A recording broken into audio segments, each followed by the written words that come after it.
తెలంగాణలోని అతిపెద్ద వెంకటేశ్వర స్వామి దేవాలయమే ఈ స్వర్ణగిరి దేవాలయము. ఈ టెంపుల్ని యాదాద్రి తిరుమల అని పిలుస్తారు.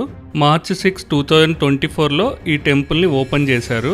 టెంపుల్ ఓపెన్ అయినప్పటి నుండి కొన్ని లక్షల మంది భక్తులు స్వామివారిని దర్శించుకున్నారు. మనం కూడా ఇవాళ ఈ టెంపుల్కి సంబంధించిన విషయాలను తెలుసుకోవడంతో పాటు అన్ని విజువల్స్ని చూద్దాం.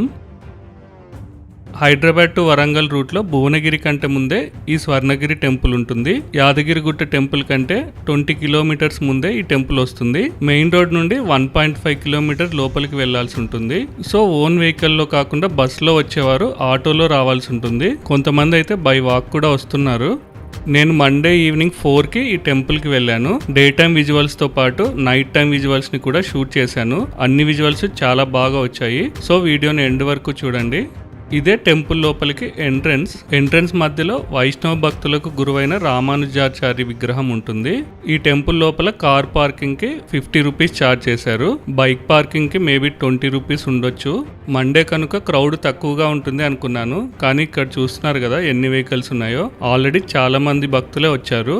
ఓన్ వెహికల్స్ లో వచ్చిన వారు వెహికల్స్ ఇక్కడ పార్క్ చేసి టెంపుల్ బ్యాక్ సైడ్ నుండి లోపలికి వెళ్ళొచ్చు. ఇక్కడ కనిపిస్తున్న ఈ పెద్ద బిల్డింగ్ స్వామివారి నిత్య కళ్యాణ వేదిక. ఈ మండపంలో ఒక్కసారిగా 1200 మంది భక్తులు స్వామివారి కళ్యాణాన్ని చూడవచ్చంట.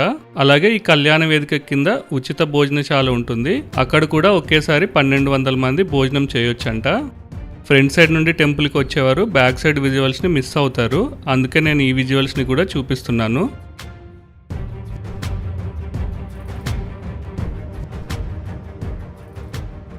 ఈ టెంపుల్ మొత్తం 22 ఎకర్స్లో నిర్మించబడింది. మల్లేపల్లి రామారావు గారి ఫ్యామిలీ ఈ టెంపుల్ని నిర్మించారు. ఈ టెంపుల్ని నిర్మించడానికి 7 ఇయర్స్ టైం పట్టిందంట. నేను దర్శనానికి వెళ్లే ముందే మీకు టెంపుల్ విజువల్స్ అన్ని చూపిస్తాను. తర్వాత నైట్ విజువల్స్ కూడా చూపిస్తాను. ఇది సౌత్ గోపురం. మనం టెంపుల్ లోపలికి ఈస్ట్ గోపురం నుండి ఎంటర్ అవ్వాల్సి ఉంటుంది. ఈ సౌత్ గోపురం పక్క నుండే లైన్ స్టార్ట్ అవుతుంది. దొంగలు ఉన్నారు జాగ్రత్త అని బోర్డ్స్ అయితే చాలా ఉంచారు. సో మీరు కేర్ఫుల్ గా ఉండండి. ప్రజెంట్ అయితే భక్తులు తక్కువగానే ఉన్నారు. ఫస్ట్ మనం టెంపుల్ ని మొత్తం ఎక్స్ప్లోర్ చేసి తర్వాత దర్శనానికి వెళ్దాం. ఇక్కడ స్వామివారిని ఊరేగించడానికి రథం ఉంది. ఈ రథం హైట్ వచ్చేసి 40 ఫీట్ అంట. ఇక్కడ నుండే మనం టెంపుల్లోకి ఎంటర్ అయ్యాము. ఆటోలో వచ్చేవారు అక్కడి నుండి నడుచుకుంటూ రావాల్సి ఉంటుంది. చెప్పుల్ స్టాండ్స్ కూడా ఇక్కడే ఉంటాయి, యూజ్ చేసుకోండి.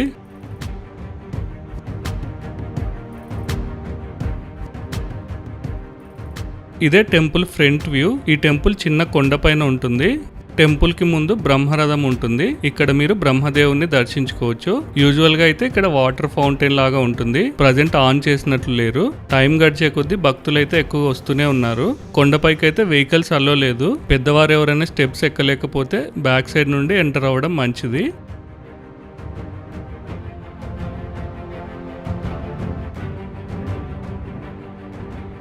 మనం టెంపుల్కి ఈ ద్వారం నుండే వెళ్ళాలి. ఈ ద్వారాన్ని వైకుంఠ ద్వారం అని పిలుస్తారు. ఈ ద్వారానికి ముందు స్వామివారి పాదాలు ఉంటాయి. ముందుగా అందరూ వీటిని దర్శించుకొని టెంపుల్లోకి వెళ్లాల్సి ఉంటుంది. ఈ ద్వారానికి ఇరువైపులా ద్వారపాలకుల శిల్పాలను ఉంచారు. అలాగే ఈ ద్వారం పైన కూడా కొన్ని విగ్రహాలను ప్రతిష్ఠించారు. ఈ టెంపుల్ వరకు రాలేని వాళ్ళ కోసం అనేసి నేను అన్ని విజువల్స్ని డీటెయిల్గా షేర్ చేస్తున్నాను. ఈ వైకుంఠ ద్వారం స్తంభాల పైన యాలీలను చూడొచ్చు. ఈ ద్వారాన్ని దాటగానే స్టెప్స్ స్టార్ట్ అవుతాయి. ఇక్కడ మొత్తం 108 స్టెప్స్ ఉంటాయి. ఈ స్టెప్స్ ఉన్న మండపాలను దశావతార మండపాలు అని పిలుస్తారు. మొత్తం 10 మండపాలు ఉంటాయి. 10 మండపాల్లో స్వామివారి 10 అవతారాలను మనం దర్శించుకోవచ్చు. చాలా మంది భక్తులు వీటి గురించి తెలియక డైరెక్ట్ గా పైకి వెళ్ళిపోతుంటారు. వీటిని మొత్తం పాలరాతితో చాలా అద్భుతంగా మలిచారు. ఇక్కడ మీరు శ్రీరాముని దర్శించుకోవచ్చు. ఇక్కడ శ్రీకృష్ణుడు, అలాగే పరశురాముడు. నేనైతే మీకు అన్నీ చూపించటం లేదు. మీరు టెంపుల్కి వెళ్ళినప్పుడు తప్పకుండా అన్ని అవతారాలను దర్శించుకోండి. 108 స్టెప్స్ ఎక్కామా అన్న ఫీలింగ్ లేకుండానే చాలా ఈజీగా స్టెప్స్ ఎక్కొచ్చు. మనం స్టెప్స్ ఎక్కి పైకి రాగానే కనిపించే వ్యూ ఇది. ఎదురుగా ఉన్నది ఈస్ట్ గోపురం. ఇదే టెంపుల్ లోపలికి మెయిన్ ఎంట్రన్స్. ఈ గర్భాలయం ఎదురుగా విజయస్తంభం ఉంటుంది. అలాగే ద్వారం పక్కనే వినాయక మందిరం ఉంటుంది. టెంపుల్ కి రైట్ సైడ్ లో హనుమాన్ మండపం, దాని పక్కనే జయగంట మండపం, అలాగే చివర్లో కోనేరు ఉంటుంది. నేను మీకు అన్ని ప్లేసుల్ని డీటెయిల్ గా చూపిస్తాను. స్టెప్స్ పక్కనే గరుడ మండపం ఉంటుంది. ఈ శిల్పం బ్యాక్ సైడ్ కూడా మనం గరుడను దర్శించుకోవచ్చు. ఇదే హనుమాన్ మండపం, చాలా పెద్దగా ఉంటుంది. ఈ మండపం హైట్ వచ్చేసి 127 ఫీట్. ఈ హనుమంతుని విగ్రహాన్ని ఏకశిల పైన మలిచారంట. ఈ ఏకశిల హనుమంతుని విగ్రహం హైట్ 30 ఫీట్. ఈ టెంపుల్లో ప్రతిష్ఠించిన విగ్రహాలన్నింటినీ తిరుమల నుండి తెప్పించిన స్టోన్స్ తో మలిచారంట. ఈ ఒక్క హనుమాన్ మందిరాన్ని నిర్మించడానికే 5 years టైం పట్టిందంట. ఇక్కడ ఉన్న హనుమంతుని విగ్రహం పోజ్ కూడా ప్రపంచంలో ఎక్కడా లేని విధంగా ఉంటుంది. పిల్లలు ఆనందంగా ఉన్నప్పుడు ఎలాంటి పోజులో అయితే నిల్చుంటారో ఆ పోజులోనే ఈ విగ్రహాన్ని మలిచారు. ఈ హనుమంతుని విగ్రహం కింద ఉన్న బేస్ని హంపిలోని విజయ విఠల టెంపుల్లో ఉన్న రథానికి సిమిలర్గా డిజైన్ చేశారు. అలాగే ఈ హనుమాన్ మండపం వెనకాల పిల్లర్ పైన బంగారు గరుడ విగ్రహం ఉంటుంది. నేను వీడియో తీయడం మిస్ అయ్యాను, మీరు తప్పకుండా దర్శించుకోండి. ఈ హనుమాన్ మండపం పక్కనే జయగంట మండపం ఉంటుంది. చూస్తున్నారు కదా ఎంత పెద్ద గంటో. ఈ గంట 1700 కేజీల బరువు ఉంటుందంట. మొత్తం కంచుతో చేయబడిన గంట. దీన్ని ఒక్కసారి మోగిస్తే దాని శబ్దం దాదాపు 2 minutes వరకు ఉంటుందంట. గంట మోగించిన తర్వాత దాన్ని తాకితే 2 minutes వరకు మనము ఆ వైబ్రేషన్ని ఫీల్ అవ్వచ్చంట. ప్రజెంట్ అయితే ఉన్న క్రౌడ్ వల్ల మనం అలాంటివి ఏమీ ఎక్స్పీరియన్స్ చేయలేము. ఒకసారి గంట కొట్టే అవకాశం దొరకటమే చాలా కష్టంగా ఉంది. ఇది ఇండియాలోని 2వ అతిపెద్ద గంట. మొదటిది అయోధ్య రామ మందిరంలో ఉంటుంది. అది సుమారు 2500 కేజీల బరువు ఉంటుంది. చూస్తున్నారు కదా గంట కొట్టడానికి ఎంతమంది ట్రై చేస్తున్నారో. ఒకసారి టెంపుల్ సైడ్ వ్యూని చూడండి. ఇది నార్త్ గోపురం. మనం దర్శనం అయ్యాక ఇటు సైడ్ నుండే బయటికి వస్తాము. టెంపుల్ చుట్టూ రథం తిరగడానికి వీలుగా చాలా ప్లేస్ ఉంచారు. సమ్మర్ హాలిడేస్ కావటం వల్ల జనం బాగానే వస్తున్నారు. నెక్స్ట్ మనం కోనేరును విజిట్ చేద్దాం. ఈ మధ్యకాలంలో ఇన్స్టాగ్రామ్, ఫేస్బుక్ అలాగే యూట్యూబ్ షార్ట్స్లో ఎక్కువగా కనిపించిన వీడియో ఈ కోనేరుదే.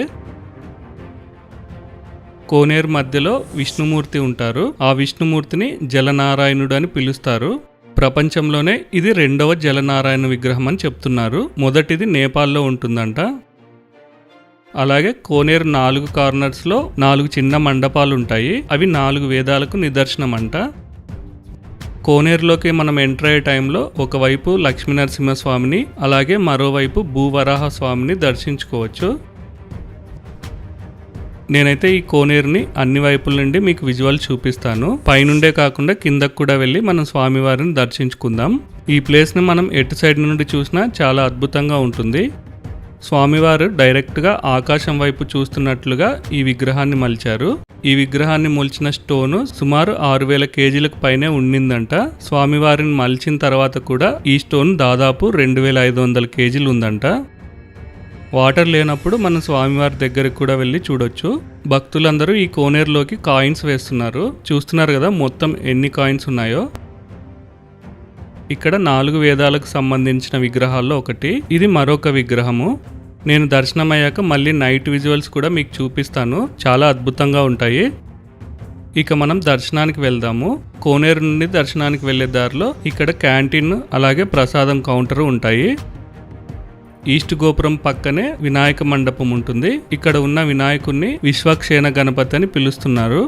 అలాగే ఈ గణపతి మండపం పక్కనే కొబ్బరికాయలు కొట్టే స్థలం కూడా ఉంటుంది. చూస్తున్నారు కదా టైం గడిచే కొద్దీ భక్తుల రద్దీ పెరుగుతూనే ఉంది. భక్తులకు ఎండ పడకుండా ఉండటం కోసం ఈ పరదాలు కట్టడం వల్ల ఫుల్ టెంపుల్ విజువల్ కనిపించటం లేదు. నేనైతే చాలా వరకు ట్రై చేశాను. టెంపుల్ లోపలికైతే మొబైల్స్ అలో లేదు. ఈ టెంపుల్ ఓపెన్ చేసిన మొదట్లో అలో చేసేవారు, కానీ ప్రజెంట్ అయితే మనం మొబైల్స్ అన్ని బయటే డిపాజిట్ చేసి వెళ్లాల్సి ఉంటుంది. నేను బయట నుండే నాకు వీలైన విజువల్స్ మీకు చూపించడానికి ట్రై చేస్తున్నాను. క్యూ లైన్ అయితే చాలా పెరిగింది. అలాగే నేను వెళ్ళిన రోజు ఎవరో విఐపి వచ్చారనేసి లైన్ చాలాసేపు ఆపేశారు. చూస్తున్నారు కదా సౌత్ గోపురం వరకు లైన్ ఉంది. ఈ లైన్ లో వెళ్తే దర్శనానికి మినిమం 1 hour పడుతుంది. అందుకే నేను 50 రూపీస్ దర్శనానికి వెళ్ళాను. మెయిన్ ఎంట్రన్స్కి ఎదురుగానే స్పెషల్ ఎంట్రీ టికెట్స్ అలాగే మొబైల్ డిపాజిట్ కౌంటర్స్ ఉంటాయి. ఒక మొబైల్కి 5 రూపీస్ ఛార్జ్ చేస్తారు. ఇక్కడ కూడా లైన్ ఫుల్గా ఉంది. మొబైల్ డిపాజిట్ చేయడానికే 10 to 20 minutes టైం పడుతుంది. టికెట్ కౌంటర్ పక్కనే టెంపుల్ దర్శనం అలాగే సేవల టైమింగ్స్ బోర్డు ఉంది. ఒకసారి చూడండి. తిరుమలలో స్వామివారికి జరిగే సేవలన్నీ ఇక్కడ కూడా జరుగుతాయంట. ఇవి స్పెషల్ దర్శనం టికెట్ ప్రైజెస్. 50 రూపీస్ దర్శనం ఉంటుంది, అలాగే 100 రూపీస్ అర్చన టికెట్ ఉంటుంది. 2 మెంబర్స్ని అలో చేస్తారు. ఇంకా డోనార్స్ ఎంట్రీకి 1000 రూపీస్ ఛార్జ్ చేస్తారు. 4 మెంబర్స్ని అలో చేస్తారు. వారికి స్వామివారి వస్త్రము, ఫోటో ఫ్రేము ఇంకా ప్రసాదం కూడా ఇస్తారు. సువర్ణ పుష్పార్చనకి 600 రూపీస్ ఛార్జ్ చేస్తున్నారు. 2 మెంబర్స్ని అలో చేస్తారు. వీటితో పాటు మరికొన్ని దర్శనాలు కూడా ఇక్కడ ఉన్నాయి. 50 రూపీస్ టికెట్ తీసుకున్నా కూడా నాకు దర్శనానికి 40 మినిట్స్ టైం పట్టింది. టెంపుల్ లోపల మనం చాలా దగ్గర నుండి స్వామివారిని దర్శించుకోవచ్చు. గర్భాలయంలో స్వర్ణగిరి శ్రీ వెంకటేశ్వర స్వామిని సువర్ణమూర్తిగా దర్శించుకోవచ్చు. స్వామివారి విగ్రహం 16 అడుగుల ఎత్తు ఉంటుంది. ఇండియాలో ఉన్న 108 విష్ణు దివ్య దేశాల నుండి మట్టిని, నీటిని తెచ్చి ఈ గుడి గర్భాలయం కింద ఉంచి దానిపైన స్వామివారి విగ్రహాన్ని ప్రతిష్ఠించారంట. టెంపుల్ లోపల మనం వెంకటేశ్వర స్వామితో పాటు మరికొందరు దేవుళ్లను దర్శించుకోవచ్చు. అలాగే గోపురం పైన విమాన వెంకటేశ్వర స్వామి ఉంటారు, దర్శించుకోవటం మిస్ అవ్వకండి. ఇంకా టెంపుల్ లోపల మనోఫలాభిష్ట పలక ఉంటుంది, దానిపైన మన కోరికలను రాస్తే జరుగుతాయని చెప్తున్నారు. వీటితో పాటు బంగారు బావి కూడా ఉంటుంది. మీరు టెంపుల్ లోపలికి వెళ్ళినప్పుడు కొంచెం టైం పెట్టుకొని అన్నింటినీ విజిట్ చేయండి. దర్శనం అయ్యాక మనం నార్త్ గోపురం నుండి బయటికి వస్తాము.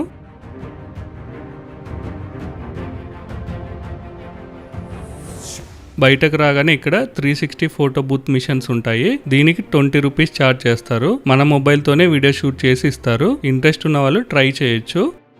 నేను దర్శనం చేసుకొని బయటికి వచ్చేసరికి టెంపుల్ మొత్తం పండగ వాతావరణంలో మారిపోయింది. భక్తులు పెరుగుతూనే ఉన్నారు కానీ తగ్గటం లేదు. ఇక ఈ కోనేరు ఉన్న ప్లేస్ను చూడండి. లైట్స్ వెలుగులో అయితే చాలా బాగా కనిపిస్తుంది. నేనైతే ఈ టెంపుల్లో 3 అవర్స్ పైనే ఉండి అన్ని విజువల్స్ ని షూట్ చేశాను. వీడియోని లైక్ చేయడం మర్చిపోకండి. డే టైంలో విజువల్స్ చూపించిన విధంగానే అన్ని వైపుల నుండి మీకు విజువల్స్ చూపిస్తాను. మెయిన్ టెంపుల్కి అయితే ఎక్కువ లైటింగ్ లేదు, అందుకే ఎక్కువ మంది భక్తులు ఫొటోస్ దిగడానికి ఇక్కడికి వస్తుంటారు. హైదరాబాద్ అలాగే హైదరాబాద్ చుట్టుపక్కల ఉండే టౌన్స్ నుండే కాకుండా ఏపీ, తమిళనాడు, కర్ణాటక, ఒరిస్సా నుండి కూడా చాలా మంది భక్తులు వస్తున్నారంట. టెంపుల్ని మొత్తం ఎక్స్ప్లోర్ చేయడానికి 1 అవర్ సరిపోతుంది అనుకున్నాను, కానీ అన్ని ప్లేసెస్ తిరిగి వీడియోస్ తీయడానికి 1 అవర్ సరిపోదు. నేను టైం తక్కువ ఉన్నందుకు వెస్ట్ గోపురం సైడ్ వెళ్ళలేకపోయాను. అలాగే టెంపుల్ లోపల కూడా ఎక్కువ టైం స్పెండ్ చేయలేదు. క్రౌడ్ ఎక్కువ ఉండటం వల్ల స్వామివారి దర్శనానికే నాకు 40 నిమిషాల పైనే టైం పట్టింది. హాలిడేస్లో ఈ టెంపుల్ని విజిట్ చేసేవారు కొంత ఎక్కువ టైం స్పెండ్ చేసేలా ప్లాన్ చేసుకొని రండి. చాలామంది భక్తులు మార్నింగ్ యాదగిరిగుట్ట టెంపుల్ని విజిట్ చేసి ఈవినింగ్కి ఇక్కడికి రీచ్ అవుతున్నారు. అందుకే మార్నింగ్ టైమ్స్లో కంటే ఈవినింగ్ టైమ్స్లో ఇక్కడ క్రౌడ్ ఎక్కువగా ఉంటుంది. ప్రజెంట్ సమ్మర్ హాలిడేస్ నడుస్తుండటం వల్ల క్రౌడ్ కూడా చాలా హెవీగా వస్తుంది. Maybe schools and colleges start అయిన తర్వాత ఇంత ఉండకపోవచ్చు. టైం 7:30 అయ్యింది. భక్తులైతే వస్తూనే ఉన్నారు. ఈ టెంపుల్కి వీక్ డేస్లో అయితే దాదాపు 10,000 మెంబర్స్ వస్తున్నారంట. వీకెండ్స్లో అయితే 70,000 to 1 lakh మెంబర్స్ వస్తున్నారంట. నేను రిటర్న్ వెళ్తూ టెంపుల్ ఫ్రంట్ వ్యూని మీకు చూపించడానికి అనేసి ఆగాను. ఫుల్ లైటింగ్తో చాలా అద్భుతంగా కనిపిస్తుంది.